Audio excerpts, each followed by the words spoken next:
না ভাই, আপনি বুঝতে ভুল করছেন। একজন ব্যক্তি আমাদের ওখানে গেছেন সৌজন্য সাক্ষাৎ, ওখানে কোনো রাজনৈতিক আলোচনাও হয় নাই এবং এইটা কোনো সিডিউল প্রোগ্রামও ছিল।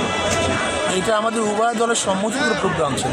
ওনার বরিশালে প্রোগ্রাম ছিল, উনি সেই প্রোগ্রাম যেহেতু বরিশালে চরমোনাই অবস্থান, কাজে চরমোনাই উনি ভিজিট করার জন্য গেছেন, সেখানে আমাদের মেহমানদারি করানো, এটা আমাদের ইসলাম শিক্ষা দিয়েছে।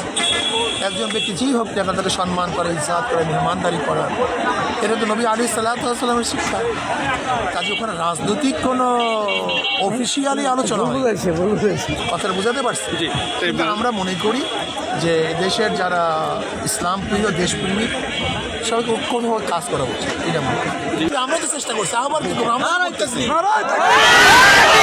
পক্ষ থেকে শুভেচ্ছা, ভাঙ্গাবাসীর পক্ষ থেকে শুভেচ্ছা, ইসলামী আন্দোলনের পক্ষ থেকে শুভেচ্ছা। এবার নতুন বাংলাদেশ হবে ইসলামের বাংলাদেশ, বাংলাদেশ হবে দিন প্রতিষ্ঠার বাংলাদেশ। এবার নতুন নির্বাচন হবে ঈশ্বর চরমোনাইকে প্রধানমন্ত্রী করার নির্বাচন।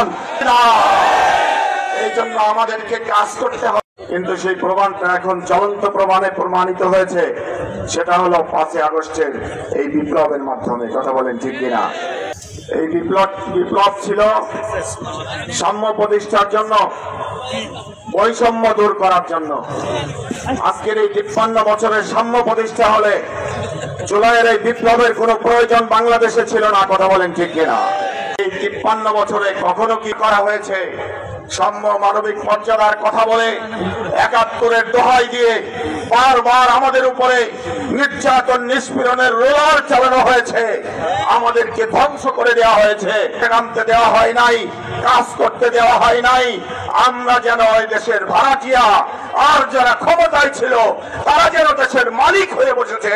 কথা বলেন ঠিক কিনা? মাশাআল্লাহ, মাশাআল্লাহ।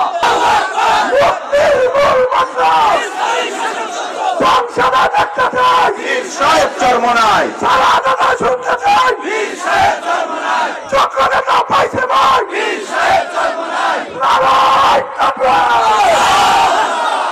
আমরা আমাদের জীবনে বাজি রেখে রাজপথে চাপিয়ে পড়বো, চাঁদাবাজ মুক্ত বাংলাদেশ করতে হবে।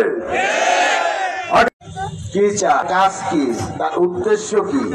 আমি দল সম্বন্ধে কয়েকটি কথা বলবো। ইসলামী আন্দোলন বাংলাদেশ আল্লাহর জমিনে আল্লাহর আইন বাস্তবায়ন করা একমাত্র উদ্দেশ্য। দুনিয়াতে শান্তি, আখিরাতের মুক্তি, আল্লাহর সন্তুষ্টি অর্জন।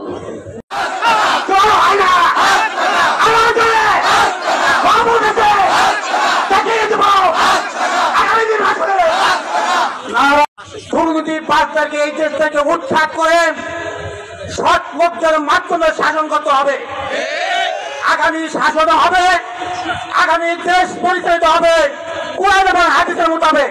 পীর সাহেব সুজুর চরমোনাই তার নেতৃত্বে আগামী বাংলাদেশ হবে ইসলামের বাংলাদেশ। নির্বাচন করতে দেব না, আগামীর ভবিষ্যতের আপনাদেরকে ইসলামের পতাকা তুলে সমাবেশের মধ্যে আসার এবং বসার তৌফিক দান করেছেন।